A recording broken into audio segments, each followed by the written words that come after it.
Wait lang, bumababa yung camera.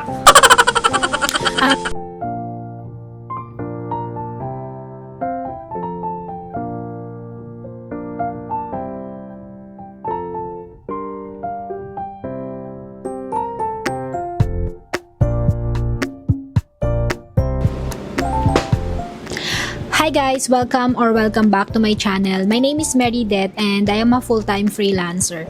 For today's video guys, sasama ko kayo sa aking activity. Actually, hindi naman siya activity. Mag 7:20 PM na and kakatapos ko lang mag-work. And after work, ang ginagawa ko para hindi tayo ma-burn out dito sa bahay, lalaro kami sa labas ng badminton o kaya nag-walking lang or nagja-jogging after work. Dati ang ginagawa ko, o sa umaga kami nagja-jogging kasama ko yung kapitbahay namin. And ngayon dahil nga bakasyon sa school, so lagi kaming late nagigising. So hindi na ako makapag-jogging sa umaga kasi minsan nagigising kami around 10 or 11 AM kasi nga late na rin ako na tatapos mag-work. Hindi kami nakakapaglaro every day. Lately parang mga 3 to 4 times a week yung paglalaro namin ng badminton.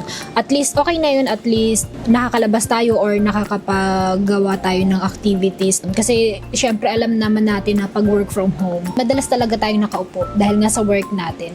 And lalo na pag marami kayong client. So ako nga, ang ginagawa ko din talaga lately, actually yung Pomodoro techniques or timer, ginagawa ko yun dati pero parang hindi kasi ako masyadong sanay na parang sa pahinto-hinto.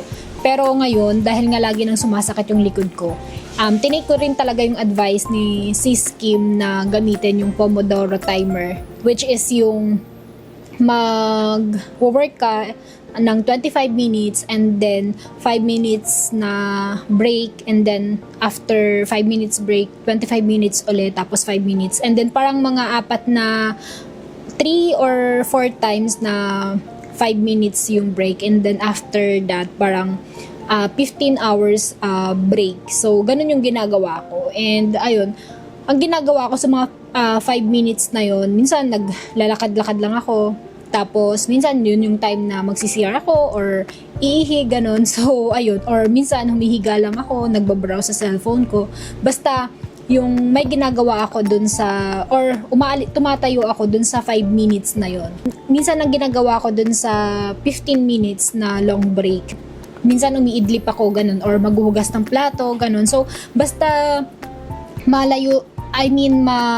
wala tayo dun sa harap ng computer, ganun. So, parang yun yung pinaka-pahinga. Kasi para din hindi tayo madalas matagal na nakaupo. Kaya, ayun. So, ngayon, ititry kong mag-video sa labas. Sana hindi ganun kadilim. So, sasama ko kayo sa aking pagbabadminton. So, ayun. Medyo matagal na ako hindi nakapaggawa ulit ng vlog kasi na-busy tayo and ayun. Pero okay lang naman, hindi naman ganun, sakto lang yung sa work.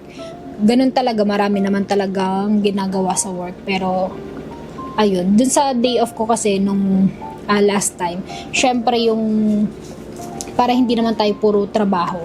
So nagki-K-drama ako or lumalabas kami.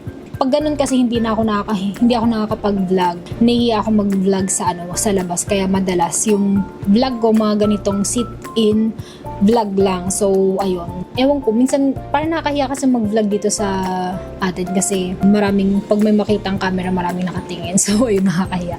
So ayun guys, actually inantay ko pa yung kapitbahay namin kasi nagluluto pa siya.